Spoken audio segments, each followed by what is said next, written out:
biarkanlah. Assalamualaikum warahmatullahi wabarakatuh.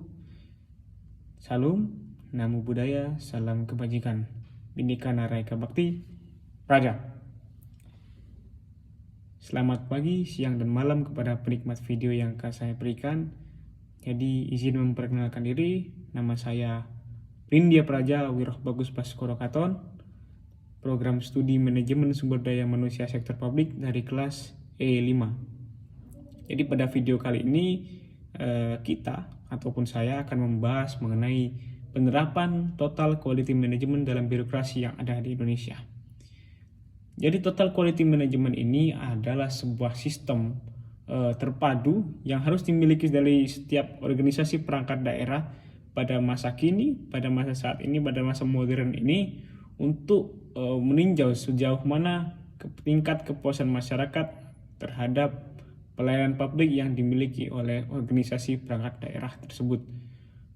Tentunya tentang kualitas ini selalu berakibat mengenai kepuasan pelanggan atau kepuasan masyarakat terhadap pelayanan yang dimiliki organisasi perangkat daerah tersebut. Mengapa ada prinsip total quality management ini? Karena memang kita menghindari adanya suatu keluhan dari masyarakat, suatu ketidakenakan dari masyarakat mengenai gangguan dari masyarakat tentang kualitas pelayanan yang dimiliki oleh organisasi perangkat daerah yang ada di Indonesia. Bukan hanya di daerah, tapi di pusat juga ada. Lalu bagaimana kita mendeteksi apakah total quality management ini sudah berjalan dalam suatu organisasi perangkat daerah? Ya, ini ada beberapa prinsip yang harus dimiliki oleh organisasi perangkat daerah untuk menerapkan total quality manajemennya. Jadi yang pertama adalah tentang adanya survei kepuasan masyarakat dalam organisasi perangkat daerah. Hal ini merupakan salah satu hal yang paling penting dalam pelaksanaan sistem TQM ataupun Total Quality Management untuk meningkatkan kualitas yang dimiliki oleh organisasi perangkat daerah. Kita bisa melihat dari seberapa sering atau jangka waktunya dari setiap organisasi perangkat daerah melaksanakan survei kepuasan pelanggan. Apakah memang 6 tahun sekali, ataupun 5 tahun sekali, ataupun 3 tahun sekali, ataupun setahun sekali. Semakin sering maka semakin bagus. Itu menjadi suatu hal yang mendasar terkait penerapan sistem dasar dari total quality management. Jika memang masih belum adanya kotak ataupun survei kepuasan pelanggan dalam setiap organisasi perangkat daerah, maka juga bisa dipastikan organisasi perangkat daerah tersebut tidak melaksanakan total quality management sama sekali. Lalu yang kedua adalah prinsip adanya kotak pengaduan dalam setiap organisasi perangkat daerah. Ini merupakan suatu hal yang penting tentang kotak pengaduan karena setiap masyarakat selalu tidak bisa melakukan pengaduan langsung terhadap pimpinan karena memang pimpinan memiliki jadwal tertentu yang pastinya tidak bisa menyesuaikan dengan pelanggan ataupun masyarakat. Ini juga menjadi hal yang mendasar dan juga penting karena kotak pengaduan ini sebagai bentuk aspirasi masyarakat terhadap bagaimana sampai sejauh mana tingkat pelayanan ASN ataupun pegawai yang ada di organisasi perangkat daerah tersebut. Lalu ini juga bisa berkaitan dengan kotak inovasi. Kotak inovasi ini hampir sama dengan kotak pengaduan, tetapi isinya adalah mengenai inovasi, lalu saran, lalu kritik juga bisa yang bisa dilakukan oleh masyarakat atau bahkan oleh masyarakat ataupun pegawai internal sendiri untuk meningkatkan ataupun membuat penyegaran atau membuat suatu hal yang baru dalam pelayanan publik di suatu organisasi perangkat daerah. Hal ini juga sejalan dengan Undang-Undang Nomor 25 Tahun 2009 tentang pelayanan publik. Jika memang masih belum ada kotak pengaduan ataupun kotak inovasi dalam sebuah kegiatan birokrasi di organisasi perangkat daerah, maka memang prinsip total quality management di organisasi tersebut masih belum terjadi ataupun belum terlaksana dengan baik dan sempurna. Lalu yang selanjutnya, jadi mengenai kebebasan untuk berinovasi bagi seluruh lapisan pegawai, baik itu di top management ataupun di middle management ataupun di lower management. Ini merupakan hal yang sangat penting karena menyangkut dengan inovasi. Inovasi ini tidak bisa datang misalnya kita pada saat di kantor saja, kadang-kadang kita di rumah, kita bisa kepikiran, maka kita bisa langsung mencatat dan juga memberikan suatu inovasi terhadap organisasi perangkat daerah yang dimiliki.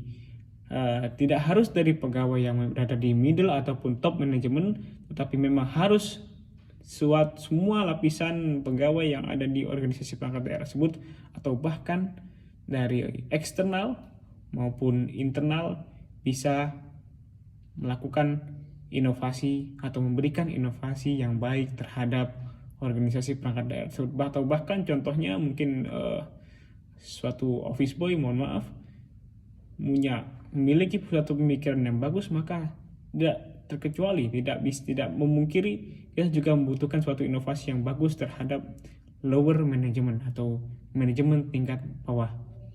Lalu yang selanjutnya terkait dengan SPIP atau sistem pengendalian internal pemerintah. Adanya sistem pengendalian internal pemerintah ini juga sangat penting karena menyangkut dengan evaluasi atau titik akhir sampai sejauh mana total quality management sudah diterapkan dalam suatu organisasi perangkat daerah.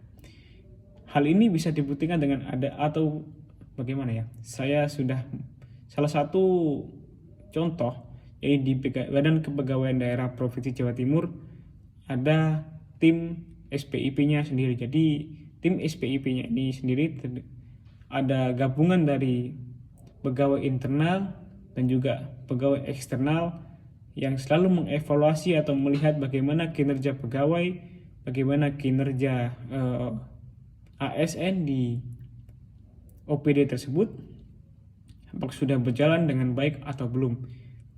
Tim ini juga sangat penting karena menyangkut terkait dengan profesionalitas dan juga evaluasi yang ada di organisasi perangkat daerah tersebut.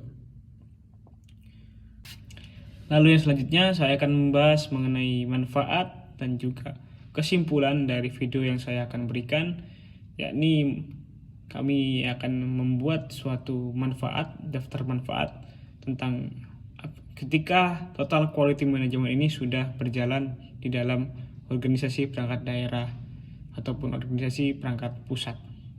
Jadi ada manfaatnya adalah yang pertama, meningkatkan kepercayaan masyarakat terhadap organisasi perangkat daerah. Meningkatkan kepercayaan masyarakat ini hal yang sangat dibutuhkan oleh organisasi perangkat daerah karena memang saat ini banyak organisasi perangkat daerah yang mendapatkan nilai buruk terhadap kepuasan masyarakat. Hal ini harus kita benahi satu persatu mengenai masalah yang ada, lalu bagaimana cara kita mengatasinya. Lalu yang kedua adalah meningkatkan citra organisasi perangkat daerah di mata masyarakat. Ini merupakan suatu yang mahal, citra ataupun masyarakat, pandangan masyarakat tentang organisasi perangkat daerah yang ada di Indonesia. Lalu yang ketiga, untuk meningkatkan performa karyawan, performa kerja, performa kualitas pelayanan juga, itu merupakan suatu hal yang penting kita tingkatkan karena menyangkut paut dengan tingkat kepuasan masyarakat yang ada di dalam prinsip total quality management yang ada di Indonesia. Lalu yang terakhir manfaatnya adalah meningkatkan moral kepegawaian. Jadi total quality management ini juga sejalan atau satu garis lurus dengan moral masyarakat. Jika total quality management berjalan dengan baik, maka bisa dipastikan juga moral yang dimiliki oleh pegawai di OPD tersebut atau organisasi perangkat daerah tersebut juga akan baik. Kesimpulan yang bisa saya sampaikan dalam video kali ini adalah total quality management ini memang hal yang sangat penting di dalam organisasi perangkat daerah. Bukan hanya menjadi tanggung jawab oleh top manajemen atau manajemen puncak, tetapi menjadi tanggung jawab semua lapisan masyarakat atau lapisan kepegawaian yang ada di organisasi perangkat daerah tersebut. Oleh karena itu, marilah kita berusaha untuk meningkatkan kinerja kita, profesionalitas kita dalam pelaksanaan birokrasi yang ada di Indonesia. Terima kasih. Mungkin ini saja video yang bisa saya sampaikan. Sebelumnya saya ingin berterima kasih terhadap seluruh pihak yang membantu dalam pelaksanaan video ini, terutama pada Bapak dosen, Bapak Silverius Teiseran. Terima kasih. Wassalamualaikum warahmatullahi wabarakatuh.